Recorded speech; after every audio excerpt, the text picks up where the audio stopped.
27 साल भारतीय जनता पार्टी को इंतजार करना पड़ा, दिल्ली में अपनी सरकार बने, ये टीस होती थी, सातों एमपीज जीत जाते थे लेकिन दिल्ली हार जाते थे। अब ये और बताइए कि मुख्यमंत्री बनने से पहले मोदी जी को आप कितनी बार मिली थी? मोदी जी को मैं सैकड़ों बार मिली, एक कार्यकर्ता के रूप में, एक नेता के रूप में, पार्षद के रूप में, संगठन की दायित्ववान कार्यकर्ता के रूप में। मैं मोदी जी को पूरा जानती थी, पर मोदी जी मुझे कितना जानते थे ये मुझे नहीं पता था।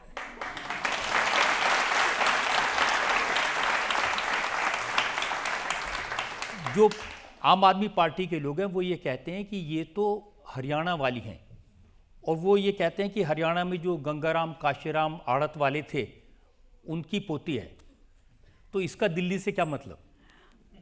अच्छा ये बताइए, दिल्ली का अपना कौन है? और सब दिल्ली के हैं। दिल्ली तो एक मिनी इंडिया है, भारत की एक ऐसी पिक्चर है जिसमें जम्मू कश्मीर से लेके कन्याकुमारी तक का हर व्यक्ति है, और यहाँ तक कि गुजरात से लेके और नॉर्थ ईस्ट तक हर राज्य के लोग दिल्ली में अपने हजारों सपने सजो के आए, और वर्षों से 30 साल 40 साल 50 साल से वो लोग यहाँ रह रहे हैं। तो ये मिनी इंडिया एक दिल्ली का अपना स्वरूप है। और भाई वो जो मेरे भाई साहब जो मुझसे पहले थे, जो पहले तो दिल्ली के बेटे थे, फिर वो पंजाब के पुत्र हो गए, और अब वो बिहार के लल्ला होने वाले हैं।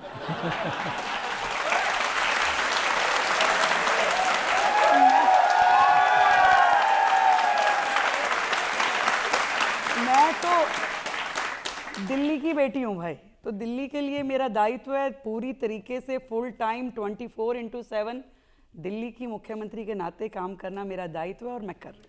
ये तो कहते हैं लोग कि पैर में चक्कर है, दिन भर घूमती हैं। मैं ये समझती हूँ कि दिल्ली के लोग देश की राजधानी होने के बावजूद भी इतने सालों में इतने ज़्यादा उनकी आशाएं श्रिंक हो गई, सिकुड़ गई, कि आज वो बड़ी बड़ी चीज़ों की उम्मीद नहीं करते। आज उनकी छोटी छोटी इच्छाएं रह गई है। वो कहते हैं मेरे घर के आगे की नाली ठीक होनी चाहिए, मेरा सीवर ओवरफ्लो ना हो, मेरे घर के आगे गड्ढे ना हो। छोटी छोटी इच्छाओं के साथ में दिल्ली ने अपने आप को सिकोड़ लिया, क्योंकि उन्होंने देखा कि जो सत्ता में थे, जो शासन में थे, वो दिल्ली के हित में कुछ कर नहीं रहे थे। तो आज उनकी आशाओं को पंख लगाने के लिए, उनकी उम्मीदों को पूरा करने के लिए मैं समझती हूँ कि दिल्ली को एक फुल टाइम मुख्यमंत्री मिलना, और वो जो इतने सारा बैकलॉग है, 27 साल से जो बैकलॉग पड़ा हुआ है, उस काम को करने के लिए मुझे दिन दूनी रात चौगनी मेहनत करनी पड़ेगी। आप कह रहे हैं वो कुछ कर नहीं रहे थे, वो तो एक बॉटल के साथ एक फ्री दे रहे थे।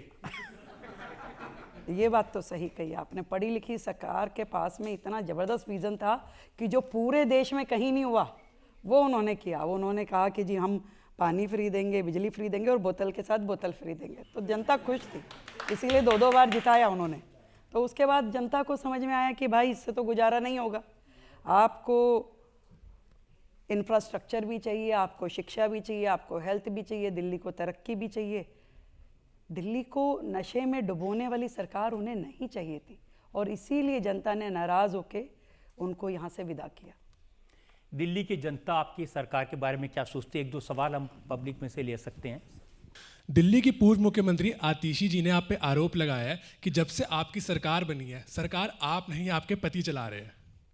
पहली बात तो मैं इस सामाजिक क्षेत्र में पिछले 32-33 साल से काम करती हूँ।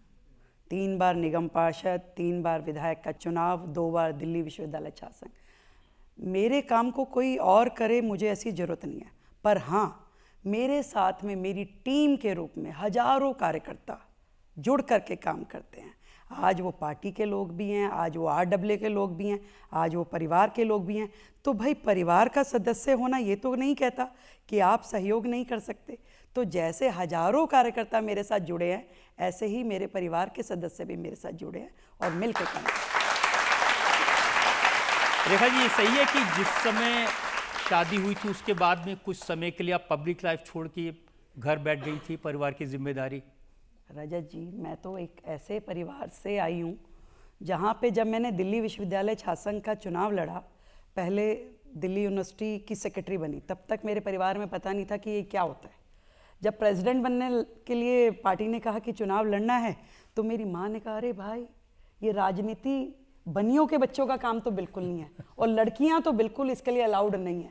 और उसी तरीके से जब शादी हुई तो वहाँ पे भी लगभग ऐसी ही मानसिकता थी कि भाई ठीक है, सीधा साधा जीवन हो, अपने घर गृहस्थी संभालो।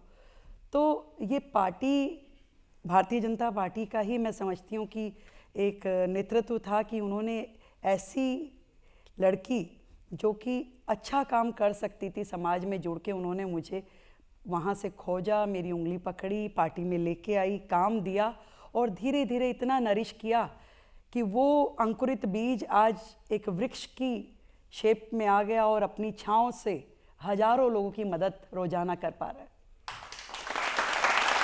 अब मैंने सुना है कि आप देश में जहाँ भी जाती हैं वहाँ महिलाएं ज़रूर आपके पास आती हैं और उनको लगता है कि हाँ इनसे इंस्पायर हो सकते हैं। देश की आधी आबादी, आप ये देखिए बहनें बैठी हैं, आज उन सबको जरूर ऐसा लगता होगा कि रेखा गुप्ता मुख्यमंत्री नहीं बनी, उन्हें लगता है कि हम मुख्यमंत्री बने।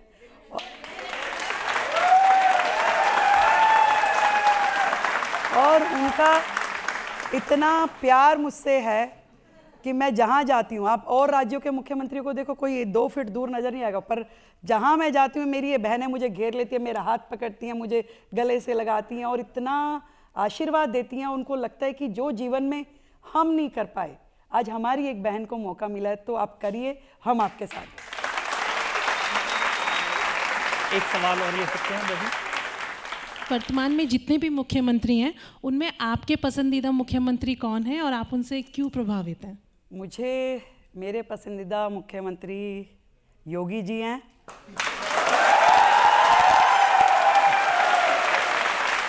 और